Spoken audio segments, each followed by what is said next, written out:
మనల్ని ఎవరూ బాధ పెట్టలేరు. అర్హత లేని వారికి విలువ ఇచ్చి మనల్ని మనమే గాయపరుచుకుంటూ ఉంటాము. మన ఆలోచనలు ఎప్పుడు మంచిగానే ఉండనివ్వండి, అవే మన మాటలుగా బయటికి వస్తాయి.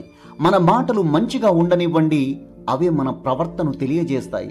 మన ప్రవర్తన మంచిగా ఉంటే అదే మన అలవాటుగా మారుతుంది. మన అలవాట్లు మంచిగా ఉంటే అదే మన విలువను పెంచుతుంది, విజయాన్ని అందిస్తుంది. మనిషిలో ఉండే భయమే మనిషిలో బలానికి పెద్ద శత్రువు.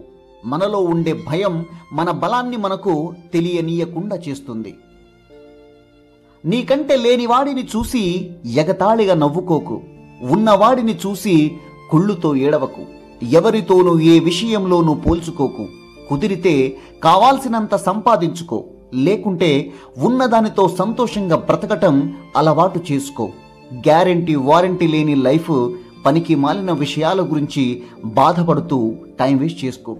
చల్లని నీటి రుచి తెలియాలంటే విపరీతమైన దాహం వేయాల్సిందే. గెలుపు గొప్పదనం తెలియాలంటే ఓటముల దెబ్బలు తగలాల్సిందే. సుఖం అనే అనుభవం తెలియాలంటే కష్టాల కుదుపును భరించాల్సిందే. నీలో దమ్ము ఎంత ఉందో, అసలు నిజమైన నీ వాళ్ళు ఎవరో తెలియాలంటే సమస్యలు చుట్టుముట్టాల్సిందే. అంతా మన మంచికే. కాకి ఎవరి ధనము దోచుకోదు, అయినా అదంటే ఎవరికి ఇష్టం ఉండదు. కోకిల ఎవరికి ధనం ఇవ్వదు, అయినా అది అందరికీ ఇష్టం. అందుకే తీయగా మాట్లాడితే అందరికీ నచ్చుతాం.